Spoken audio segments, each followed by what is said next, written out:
બનાસકાંઠાના સાંસદ ગેનીબેન ઠાકુર સતત ચર્ચામાં રહેતા હોય છે। ફરી એક વખત ચર્ચામાં આવ્યા છે। આમ તો કડીની જ્યારે પેટા ચૂંટણી હતી ત્યારે સતત તે નિવેદનો આપતા હતા, બેબાક બોલ અને ભારતીય જનતા પાર્ટી પર ખૂબ જ પ્રહારો કરતા હતા। ત્યારે વધુ એક વખત ભારતીય જનતા પાર્ટી અને પોલીસ પર ગેનીબેન ઠાકુરે પ્રહાર કર્યા છે। આ વિડીયોમાં તેની જ વાત કરવી છે। નમસ્કાર, BS9 TV ન્યૂઝમાં આપની સાથે હું ભગવતી વિશાવડિયા। એક કાર્યક્રમ દરમિયાન ગેનીબેન ઠાકુરે ભારતીય જનતા પાર્ટી અને પોલીસની કામગીરી અંગે અનેક સવાલો કર્યા છે, પોલીસ પર આક્ષેપો કર્યા છે। ત્યારે શું કર્યા છે ગેનીબેન ઠાકુર, તેના પર નજર કરીએ। આપ સૌની વચ્ચે ઉપસ્થિત છે એવા સ્ટેટના મહાનુભાવોમાં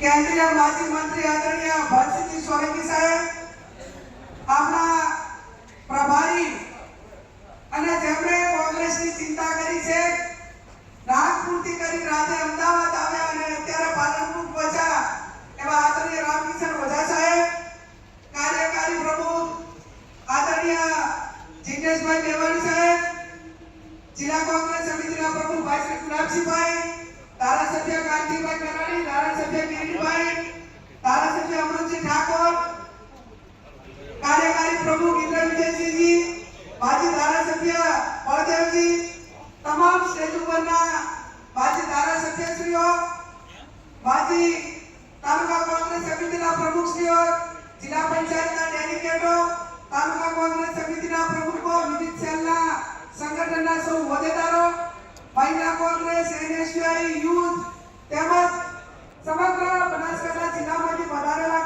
ગામડેથી કોંગ્રેસના સૌ વરિષ્ઠ આગેવાનો, વડીલો, યુવાન ભાઈઓ અને બહેનો,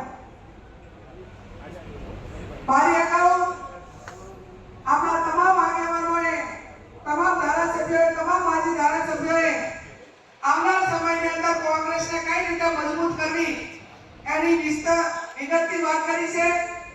એમાં હું મારો પોતાનો સૂર પુરાવું છું।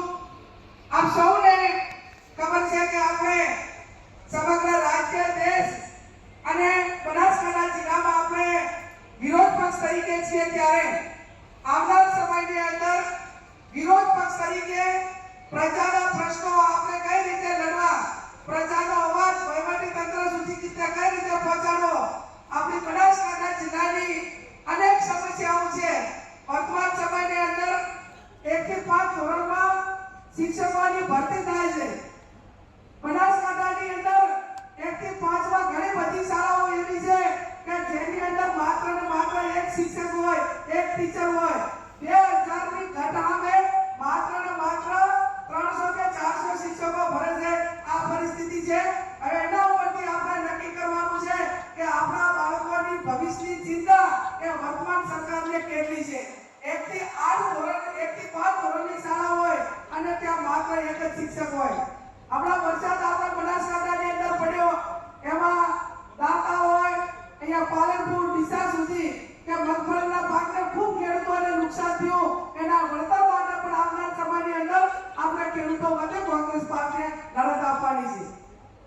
માપણી સીટની અંદર ભૂત સરકારની આના પહેલા 100 વર્ષ પહેલા માપણી સીટ થઈ હતી, એ ટાઈમે ના ગરબડ થઈ હોય, આટલી ટેકનોલોજી નથી, આટલા સંસાધનો નતા, છતાં પણ એ માપણી સીટની અંદર ત્યાં 1 ફૂટ કે 1 દોરા કે ખેડૂતોને કે કોઈ સરકારી જમીનને નુકસાન ન થયું હોય એવી માપણી સીટ હતી। અને વર્તમાન સરકારે 100 વર્ષ પછી માપણી સીટ કરી આપણા પોતાના ખેડૂતોની જમીન હતી, ક્યાંક વધી ગઈ, ક્યાંક ઘટી ગઈ, જેટલી સરકારી જમીનો હતી એ તમામ જમીનો ભારતીય જનતા પાર્ટીના મળતિયા હોય એ કોઈને કોઈ રીતે મેનેજ કરીને અધિકારીઓને નાશ ખવડાવીને પોતાના નામે કરી નાખી। અને આજે ખેડૂતોને પોતાને લોન લેવી હોય, પોતાની જમીન વેચવી હોય, કોઈ ભાઈએ ભાગ પાડવા હોય તો પોતાની જમીનનું રેકર્ડ હરખો કરાવતો આજે લાખો રૂપિયા ડીઆરઆરમાં અને સરકારી વહીવટી તંત્રમાં આપવા પડે છે।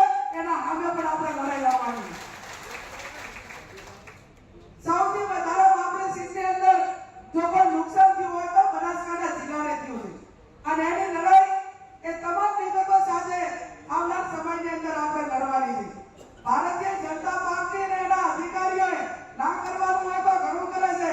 આજે આ બનાસકાંઠા જિલ્લો એ બોર્ડરનો જિલ્લો છે અને બોર્ડરના જિલ્લાના હિસાબે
આવા જ વધુ અહેવાલો સાથે ફરી મળતા રહીશું. તમે અમારી યુટ્યુબ ચેનલને સબસ્ક્રાઇબ કરવાનું, અમને ફેસબુક અને ઇન્સ્ટાગ્રામ પર ફોલો કરવાનું ભૂલશો નહીં. બાકી અવનવી અપડેટ્સ મેળવવા માટે જોતા રહો BS9 TV ન્યૂઝ. નમસ્કાર.